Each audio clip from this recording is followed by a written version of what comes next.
Hello mga ka-auntie! Dito po ang inyong mga lingkod. Dito po si Mama Loy. Ito po si Ate Brenna. At ito naman po si Papa O, si OTP. So, ano pa nga ba ang lagi niyong inihirit sa amin? I-check mo na! Dali! Ayan, kasama na natin si Nena sa California.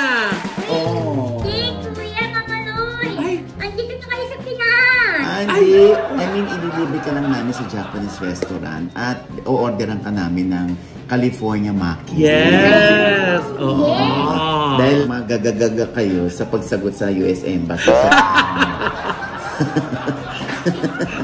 Mag-usap kayo ni Jex. Hindi ka kasi humingi ng interpreter. Ay, naku, Diyos ko. Anyway, ayan, back to Manila na kami. Yes, straight from the airport. Yes. At 2 a.m. Yes, Diyos ko.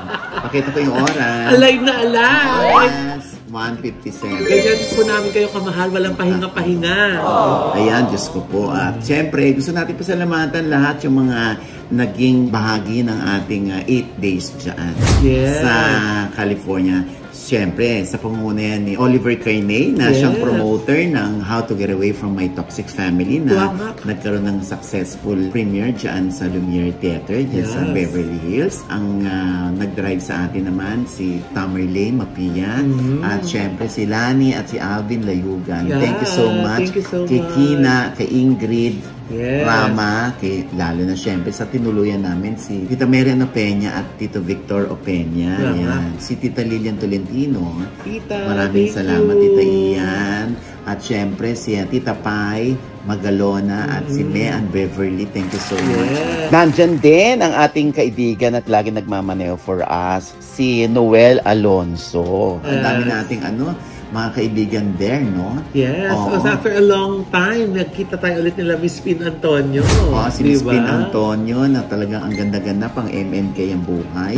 Oo, ayoko naman banggitin pa dito kung yun.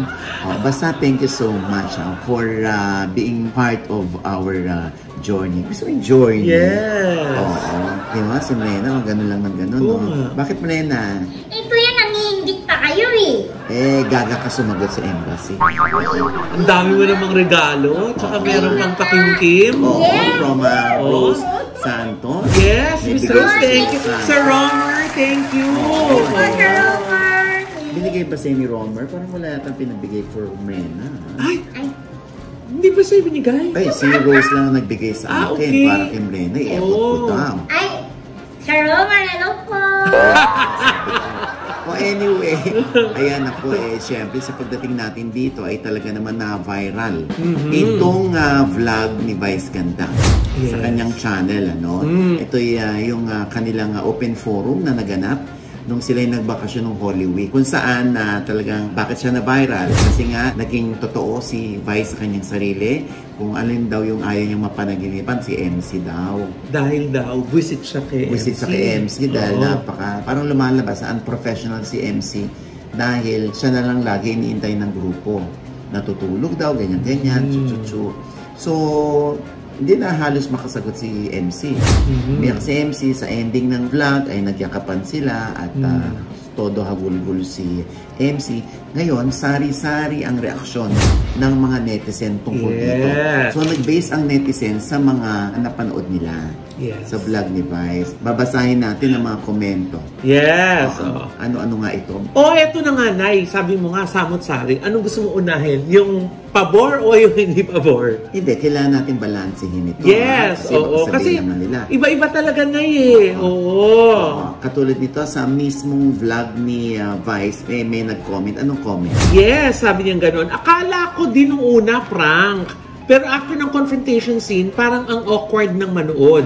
Sobrang napahiya talaga si MC. Dapat kinausap muna or pinagalitan muna siya bago gawin yung vlog. Bakit pa sinama sa vlog yung pag-call out niya kay MC? Super awkward panoorin, promise. Rebuke him in private. Sabi ng gano'n. Sabi din nung isa, very off, Vice. Never do this again sa mga friends mo. Rebuke them in private. Sabi niya gano'n. Eto pa, sabi ng isa, Nay, hate na tong ginawa ni Vice to MC. Hindi ito batayan ng isang friendship. He threw him under the bus to humiliate him in front of his friends and fans. Ano, Mama Loy? Hinagis siya sa ilalim ng bus? Sasampalin ko ito, napaka-literal Anong ibig sabihin? Ay, may bus talaga dun sa beach. Ano ibig sabihin na? Yung ibig sabihin, kumbaga parang nilaglag. Parang ganon. Okay. Sa magpapatuloy, I'm sure may option na gawin ito in private, pero he chose to humiliate MC publicly. I'm hurt for MC. Si Vice may grandiose personality. Nawala na ang funny light side niya. He wants to be seen as queen, literal. Na lahat ng mga bakla baw sa kanya or takot sa kanya because it will cost them their jobs. I used to like Vice till he started acting grandiose. Nawala ang essence na dati. Napalitan ng queen bee mindset. Kala ko nga prank nung una tapos na-shock ako na hindi pala. May pinagdadaanan ba si Vice to act this way? Not fair to lash it out on other people, especially the ones close to him. You can see yung iba nag-i-inject ng humor kasi it's uncomfortable na. Vice didn't create a safe space for his friends. Asa na yung good vibes na sinasabi niya? Oo nga ba nun Eto naman na sa Reddit, yung isang komento. O yung Reddit na syempre iba hindi alam. Yung Reddit kasi parang pang AD ang crowd niyan. Basa. I felt the second-hand embarrassment while watching the open forum part in VG's latest vlog. Not for MC but for VG. It is okay to call out someone lalo na if they seem unaware of it, pero in private sana. Okay din naman na within the group kasi open forum nga, kaya lang sinama talaga itong part na to sa editing ng vlog. I felt bad for MC and the rest of VG's friends. Feeling ko, di nila siya ma-call out sa pagiging sobrang prangka niya kasi he's the most influential sa group. And mukhang aware naman si VG doon. Kaya parang tinitake advantage niya na careful sila around him. Or baka ako lang nakaka-feel nito. Kasi pet peeve ko talaga yung mga namamahiya ng ibang tao and they mean it. I was hoping na sasabihin nilang, it's a prank! Sa dulo. Pero wala talaga. Tables turn. Sana hindi mangyari sa kanya yung ginawa niya sa kanila. Again, sa mga supporters ni VG, I understand his sentiments. Valid yun. Yung way lang ng pag-call out ang off because if he meant to educate, he should have done it with love and compassion. Hindi para ipamukha na he's high, mighty, and untouchable. Haba ulit nun. Anyway, ayan. So, meron namang nagtanggol kay ba? Ay, oo. Gaya nitong isa, si Tita Kim, sabi niya. So, Vice confronted MC dahil hindi raw ito nakikisama in this recent trip.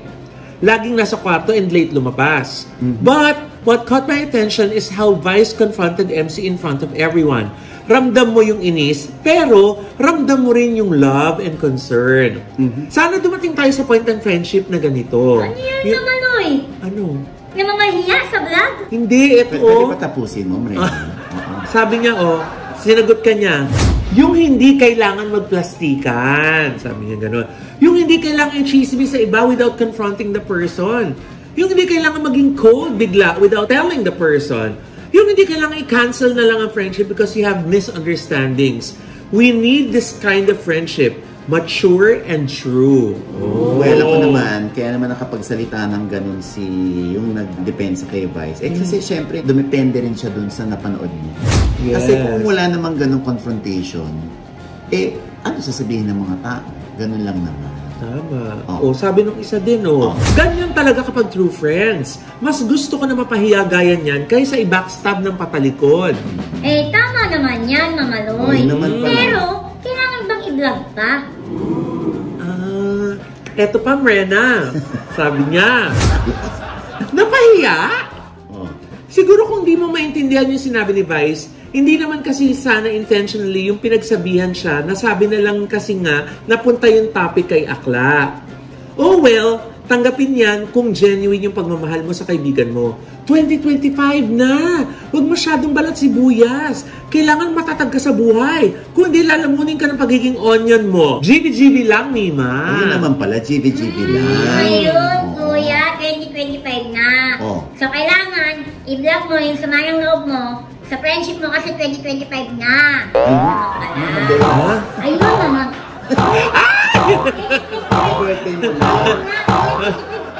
2025 na. Baka hindi makarating sa iyo yung mga padala. Sa show. Grabe no, iba-iba talaga na yung opinion ng mga tao. Oo nga, grabe. Anong masasabi mo dito, Nay? Wow. Alam mo, you're putting me on the spot. Ay, hindi. Ano lang opinion mo? Siyempre, they wanna hear Wow, they wanna hear in English. Kasi syempre nga, they wanna hear. Kasi kilala mo pareho si MC at saka si Meme, Yeah, diba? oo. Ako kilala ko si MC bilang peacemaker yan. Hanggat kaya niya, ay siya yung gigitna para pagtagpuin, pagbatiin yung dalawang magkabilang kampo. Si Vice naman, ever since naman ganyan siya kaprangka. Ito to begin with, hindi naman natin din to masasabi lahat kung hindi tayo nakapanood. Kung hindi natin napanood. At kung wala tayong vlog na napanood na gano'n. Kaya tayo nag-o-opinion. Tsaka na yun nga, dun sa napanood natin, iba-iba yung naging interpretasyon natin, di ba? Iba-iba yung assumptions ng mga tao. Ako lang natatandaan ko, no? Nung down na down si Vice ganda. Para lang sabihin ko sa inyo kung gaano kalalim ang friendship. Ang mga bakla na nandun sa tabi niya ay si MC at si Lassie. Hindi mo naman sinusumbat yan, kuya. Kanina ko isusumbat. Pinaliliwanag ko nga kung saan nanggagaling ito lahat, Marina.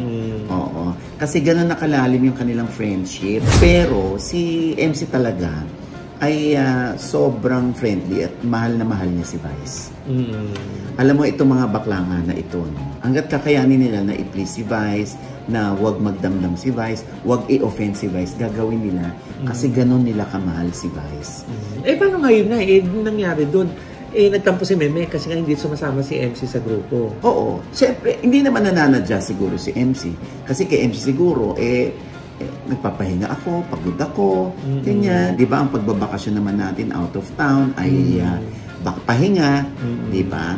Kasi, may nakausap ako na gusto palang makalaro ni Vice si MC sa Mahjong. Siguro, ibig sabihin, kay Vice, ang una niyang laging bakla na maiisip, si MC. Kung companionship, kung laro, kung harutan.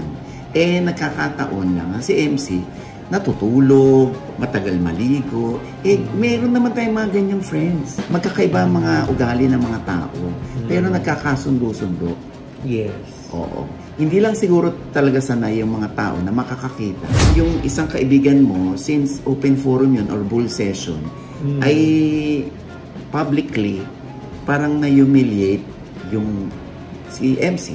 Hindi naman natin alam kung si MC ba afterwards ay okay na siya, nagkatawanan na sila ni Vice, at hindi lang nakita sa camera. Di ba? Pero kuya, may napansin lang ako kasi. Kasi kung open forum yun, nasabi di ba kuya? Bakit parang hindi nagsasalita yung mga ibang bakla? Nang sama ng loob kay Vice. Anyway, again, doon na naman tayo dumipende sa napanood natin. Kasi hindi rin naman natin alam kung paano siya na-edit. Hindi rin naman natin alam kung may mga sinabi ang mga bakla doon patungkol kay Vice o yung sama ng loob nila kay Vice at na-edit out lang. So, hindi natin alam. Sabagay, kuya, tama. Vlog niya pala kasi yun. Kaya siya yung bida. Gaga? Hindi naman. Gusto, kahit nga ako nga dinadagukan mo. Vlog ko to ayoko lang mag-last day ka. Ayaw mo ba? Kaya pinasasama ko yun sa edit. Gusto mo ba, Marina? Hindi, kuya. Ayan, diba? So, hindi natin alam kasi, syempre, kami yung nasa vlogging industry. So, alam namin na baka may na-edit out o baka naman may kumontra kay Vice tapos na-edit out lang. So, hindi natin alam. Tsaka vlog ni Vice yun. Kaya kahit naman ako rin masusunod sa vlog ko kung anong lalabas ko. Yung mga ganito na binabatukan ako ni Lena, pinapahiya din ako ni Lena, yung mga ganyan, pinapahiya ko rin naman siya. Balanse lang ang buhay. Hindi ba? Pwedeng hindi ko araw ngayon, araw ni Lena. Araw ko ngayon, hindi araw ni Lena. Yung ganun. So, dapat balanse lang ang buhay. Pero kuya, yung napanood mo ba, tingin mo balanse? Alam mo, mahadera. Parang hindi talaga siya makakapasok ng showtime. Mahadera. Pero na yan, ang daming nagtatanong at daming nag-a-assume na sinasabi nila, gaya itong isang comment hindi naman siguro i-upload yan without thinking na mapapahiya si Ate MC or walang consent ni Ate MC. Tingin mo ba may consent ni MC yung vlog na? Hindi naman niya yung vlog. No, inaano ko si MC pero hindi siya sumasagot. Ngayon, meron naman ako isang nakakausap, malungkot daw si MC. Siguro, paglabas nito, napalitan na. Dahil pagkaibigan mo namang karnal yan parang ngayon lang ang tampo, bukas okay na kayo ulit. And I assume, okay na si MC at si Vice. Hindi, kuya. Ang tinatanong nga, kung pumayag si MC na ilabas yung vlog. Ako sa... Ang hirap sumuko.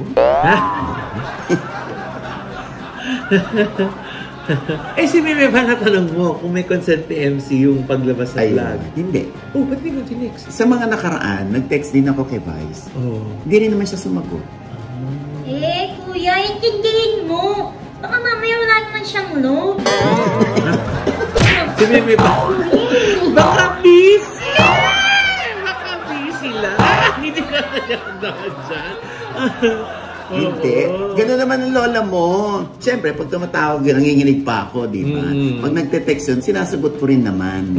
So, gano'n. So, iintayin ko lang kung trip niya, di sasagutin ko. Yung parang dati, di ba? Nanood tayong secret screening ng And the Breadwinner Is. Yes. Di ba? Siya yung tumawag sa akin after the screening. So, mga isang oras tayong nagkwentuhan tungkol dun sa movie, di ba?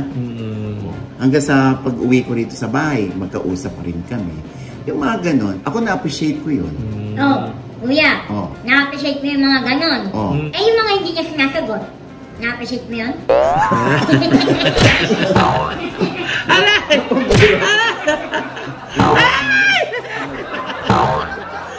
Wala na ako sa prank. Naiintindihan ko at iniintindi ko na lang.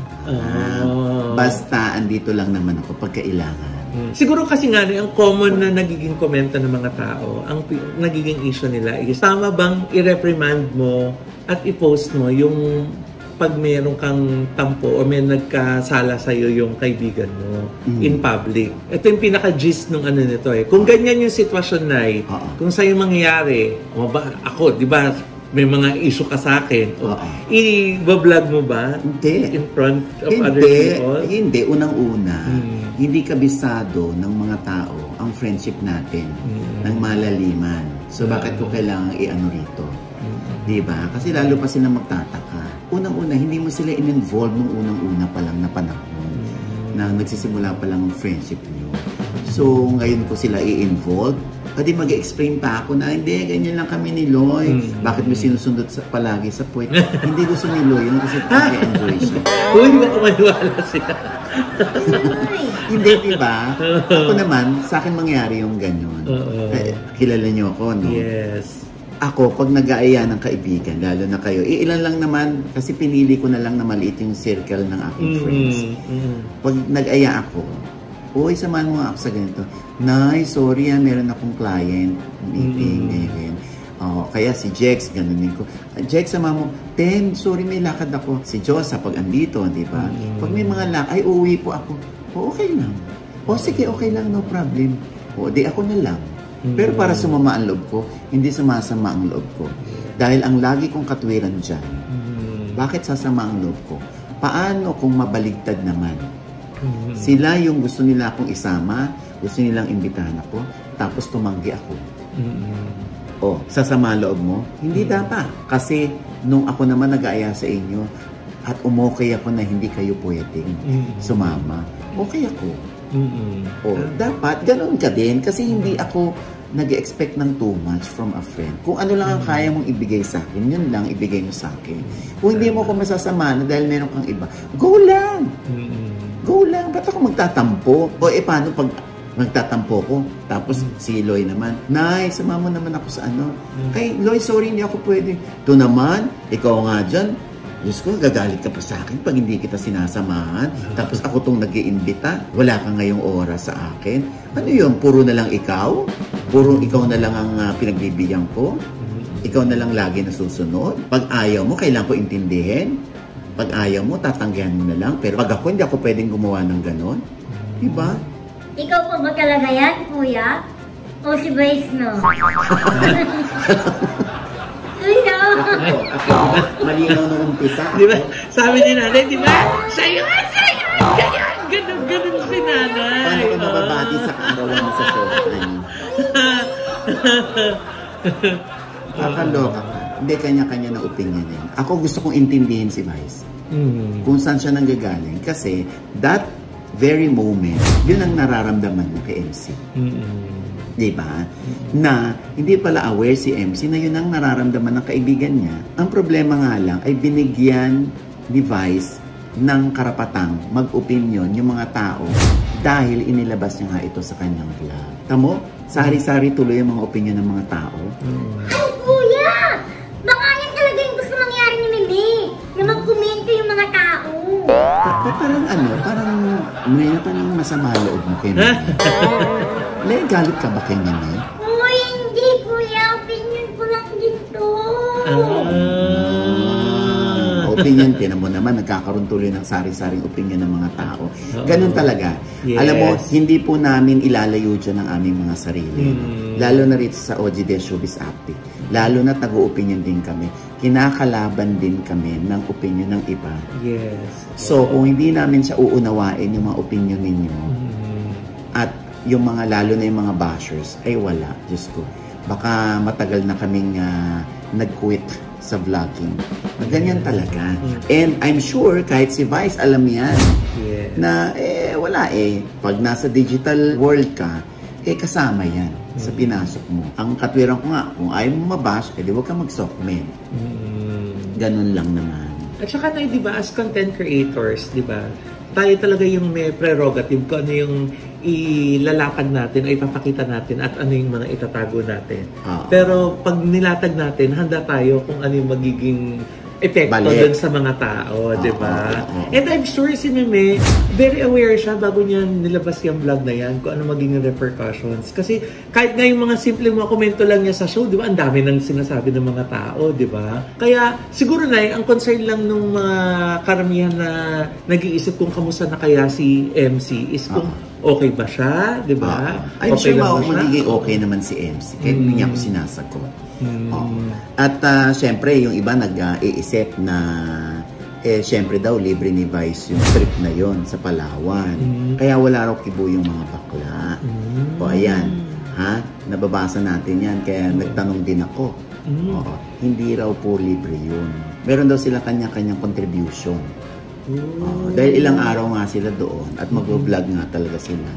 Ayun. Anyway, kung gano'n ang dynamics ng kanilang friendship, let them be. Kung gusto ni Vice na isa publiko yung friendship niya with the group, choice niya yun. Kung paano meron din kaming choice. Kung meron din kayong choice, kung paano nyo naman ilalatag yung paraan niya ng pakikipagkaibigan. Kung ayaw nyo yung naging paraan ni Vice at kino-call out nyo siya, malay natin makarating kay Vice. Malay natin ma-realize ni Vice, ma-analyze niya, oo nga, may mali ako. Di ba? Minsan nakakatulong din yung mga komentong ganyan. Correct. At saka okay lang mag-komento na, wag lang sana mag-judge. Kasi yung iba, ginajudge na si MC may kasalanan. Yung iba, ginajudge na si Meme may kasalanan. Diba? Gaya nga nasabi mo, dynamics nila as friends. Na nakikinunod lang tayo from the outside. Correct. Diba? O ayan. Diba? Napanood ninyo, gano'n ang friendship nila. Diba? Kung paano, iba rin yung friendship ko with MC, with Lassie, with Chad, with the group, kasi kilala ko rin naman yung mga nandun. Diba? Ako ang lagi kong stand sa friendship. Kung anong kaya mong ibigay sa akin bilang kaibigan, yun lang tatanggapin ko. Hindi na ako maghahanapan ng iba. Pero kung feeling ko, mapapag-grow kita by telling you this, by telling what to do, go. Kung ayaw mo makinig, ayun, okay lang ako. Kung ayaw mo makinig. At Diyos ko, kahit naman, di ba, may narating na tayo sa buhay, kailangan ka pa rin makinig sa, alam mo yun, mga maliliit na tao. Kaya nakikinig ka kay Rena? Yes. Kasi maliit eh. Yes. Kaya naman nakaupo na tayo, siya nakatayo siya. Ay, nako. O basta, tayo ay inuunawa yung napanood. Hindi natin basta ginajudge yung mga tao sa loob ng vlog. No? Kung yun ang paraan ni Vice para i-deliver sa kanyang mga tagahanga ang kanyang mensahe, nasa mga netizen na yan. Kung paano nila yun tatanggapin, uunawain, at bibigyan ng opinion. Magbabalik po ako. Ay, ayun, sabi ko na ba? Hindi, kasi babalik tayo nga. Kasi nga yung Safe Space Act. Ay, ayun nga. Ano nga yung kay di ba? Parang Safe Space Act. Ay, oo nga, Nay. Kasi nga itong si Nadine Lustre na naghain na ng demanda dun sa mga netizens na nag-violate ng kanyang safe space. Di ba? Ito yung Safe Space Act na dahil may mga netizen na patuloy yung relentless and malicious attacks sa kanya sa social media. Sample, ano yun? Eh, ayun nga, merong nagkomento dati na, di ba, sana ma-RAPE siya. Na gano'n. Dahil lang dun sana sa mga mapagsamantalahan siya. Yes, dahil lang dun sa nag-share siya ng ibang mga post dati na medyo politically related. Exactly. Ayan yung sinasabi ko, hindi ba? Tayo, magkakaiba tayo ng mga political opinion, political choices, hindi ba? Yes. Tinan nyo, yung kay Nadine, hindi rin po kami naiiba dyan. Yes. Binabash din po kami sa aming mga choices. So wala rin naman kami magagawa. Pero ito, hindi medyo lumampas sa guhit. Nakakaloka ka, ha? Oo, mas maganda nga na tama yung ginawa ni Nadine para matuto rin yung iba. Porque meron kayong boses, meron kayong sariling opinion. Bababuyin nyo na yung pagkatao ng isang tao. Oo, ayan na. Mabuti nga sa'yo. Sana makahanap ka ng abogado na magtatanggol sa'yo. At sana rin ay hindi mangyari yan sa pamilya mo. Yung iniisip mo kay Nadine. Okay? And with that, mga kaibigan, ito po ang inyong mga link ko. Ito po si Mama Loy, mga nanonood po sa amin na hindi pa namin subscriber. Please subscribe now na. Click yung subscribe button na nandiyan sa ibaba. At kung naibigay po yung aming episode yan, pero kayong komento sa lahat namin chika, comment below, click the like button, huwag kalimutang i-click ang notification bell. Dahil pag kinlik niya, kayong una-una manonotify na meron kaming latest update. Siyempre pa, ang kanya-kanya naming channel. Yes, sana manood at mag-subscribe po kayo sa channel ko. That's Mama Loy, M-A-M-A-L-O-I. At saan po araw-araw po kayo manood ng Batang Quiapo. Yan, nandiyan po kami ni Josa. Ayan naman. Gumanon si Mrena. Ko! Ha? Coco Martin, Direct ko. Thank you, Direct. Direct, pag ito na kinuha mo to, Diyos ko, hindi na namin to ibabalik dito. Ha? Sorry. Hindi, pag kinuha mo to, napaka-husay di Martin ito. Yes. Lumabas na rin siya sa sinapupunan ng nanay. Ha? Talaga ba? Lumabas na rin siya sa Born for You. Ang galing Martin yan, promise. Yes. At syempre pa, maraming salamat sa NB Skin Beauty and Wellness. Ayan, para sa aming cuties. Diba? Alam mo ba, Loy, ang dami mga balikbayan ang pumupunta ng NB Skin Beauty and Wellness dahil napapanood sa atin ang NB. Kaya, at nakakasalubong ko pa yung iba, di ba? Di ba? Oo, ikaw din, nakakasalubong mo sila. Ang dami mga sinasabi nila pag uwi na ng Pilipinas, yan ang una sa agenda nila. Tapos di ba, segue to Gorgeous Smile Dental Clinic din, pupunta rin sila doon. Sabi ko, salamin po, meron na kayo. Kayo sa US namin yun. Naku, pag andito kayo, doon kayo sa Ideal Vision. Yes! Ha? At syempre pa, ang aming workshop, OGDS Acting Workshop. Ayan, open na naman po kami this June, ha? Tumako lamang po kayo at mag-PM sa OGDS Acting Workshop Facebook account. Okay?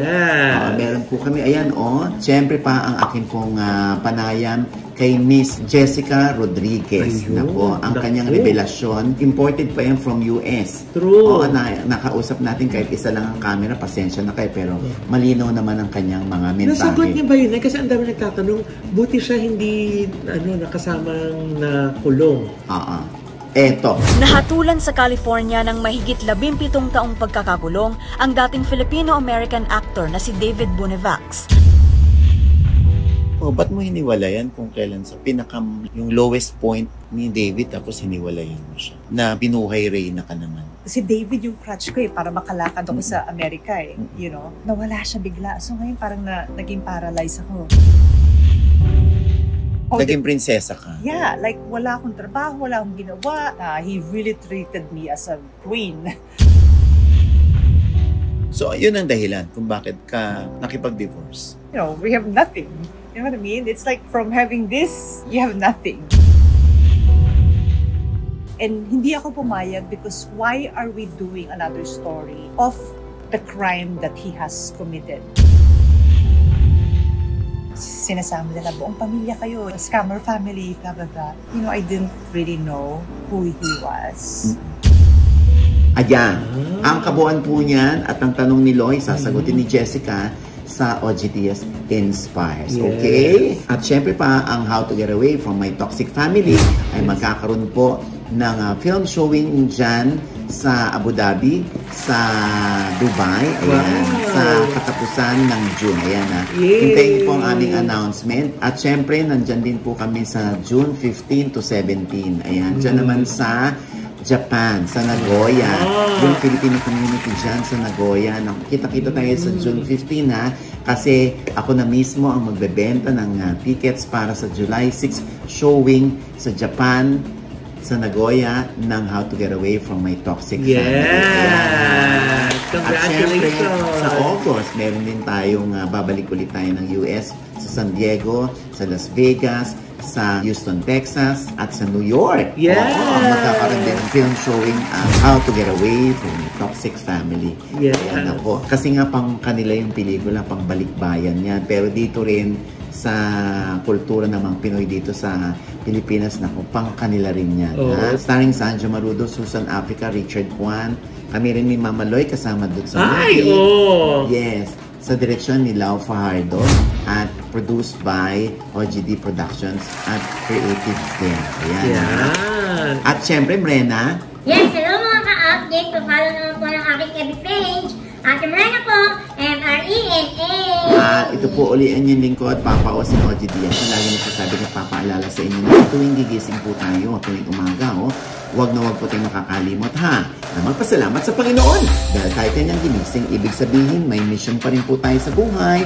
Sabay sabing, every gising is a blessing! At ano pa nga bang lagi niyong inihilit sa amin? I-check mo na! Dali! Matagal kasi siyang hindi nakasalang dito, kaya nagkakapang-tapangan kayo. Parang gigil na gigil eh. Gusto pa naman manood ng showtime yan. Paano ka ngayon makakapanood ng showtime? Sige nga. Hindi sa TV ko yan, meron pa nga sa YouTube eh. Taray talaga. Ganon ha. Oo. Paano ka mabibigyan ng regalo? Naku, ikaw talaga. Tama.